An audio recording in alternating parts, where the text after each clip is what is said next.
My name is Teresa Rodríguez and I am here to talk about a series of books. But first of all, I want you to make an exercise. Please close your eyes and imagine that you have a twin and that he or she is in front of your part-time job in a library. And then the library explodes. That's what Sophie and Neoma lived on May 31st. And since that day, the life of the twins, Josh and Sophie Newman, changed entirely.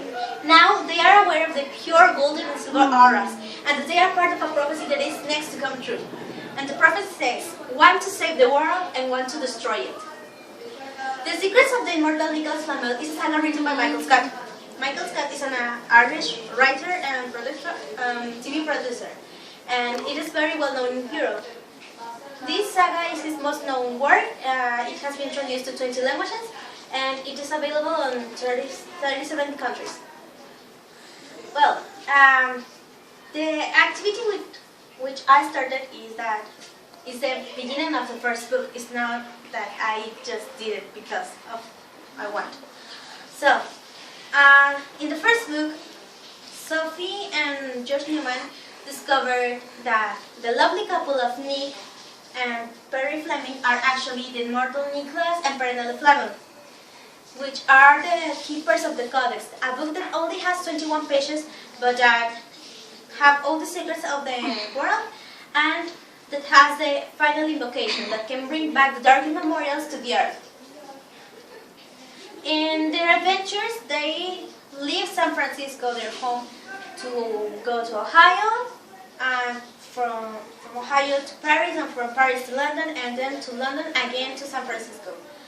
And in these travels, they know people that are a legend, myths and monsters that only they saw in their worst nightmares.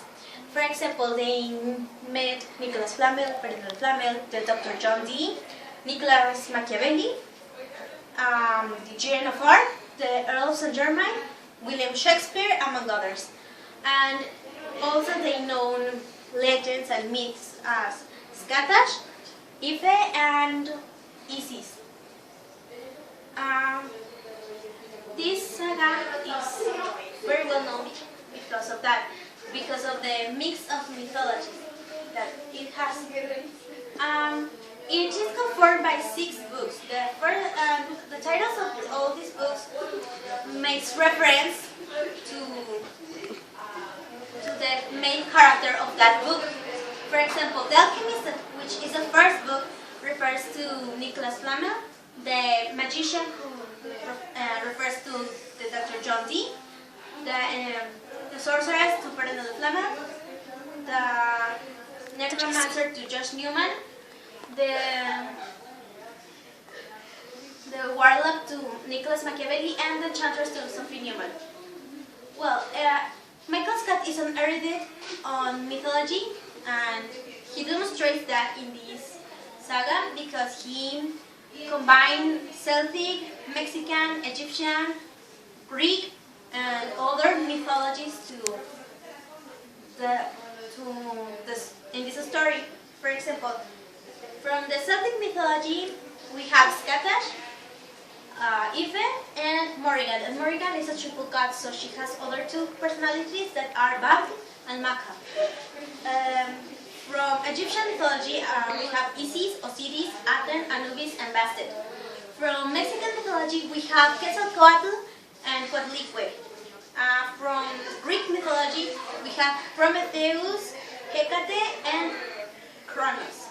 And from other mythologies, we have Odin, that is from Nordic mythology, Aerop and Ab, that is from Nauran mythology. The Nauran mythology comes from a small island in Oceania called Nauru. And we have Mars, that is from Roman mythology. They are the most important gods that appear here. But in this saga, they are not gods, they are immemorials. Immemorial is not a god, but they have a lot of power. So the people in the ancient venerate them.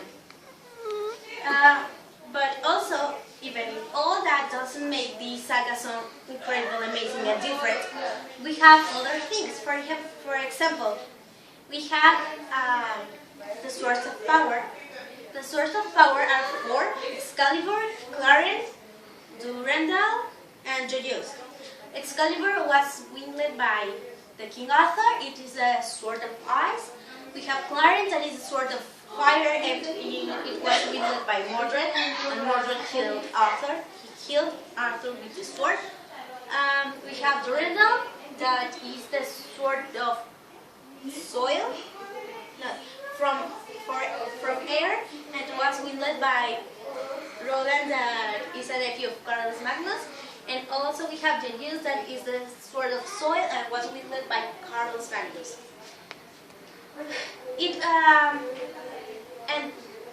And what can we say about the stages in which the books took place? Well, it took place in Alcatraz, that is an island near to San Francisco. It was a prison between 1934 and 1953. And in 1972, it became a national park. Flamel is a prisoner there in the first book because John Dee captured her.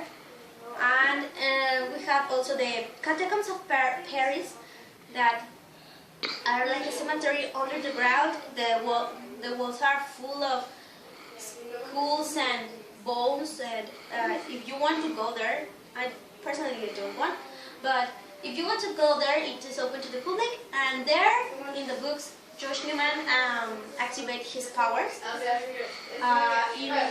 we have also Stonehenge, that is a megalithic monument from the late Neolithic. It is in England. And there, John Dee finally gets all the swords of power. But there are a lot of more stages, like the Tower, Eiffel Tower, and more places. But I think that these three are very important. Well, finally, there are not only fiction and fantasy here. There are also life lessons, but you need to analyze the books to notice that. Well,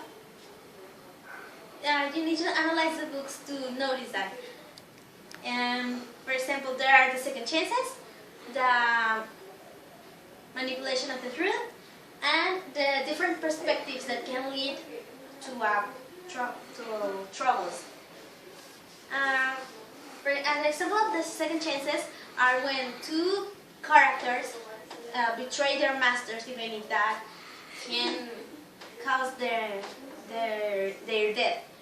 And they do that because they want to do the right thing, or what they think that is the right thing.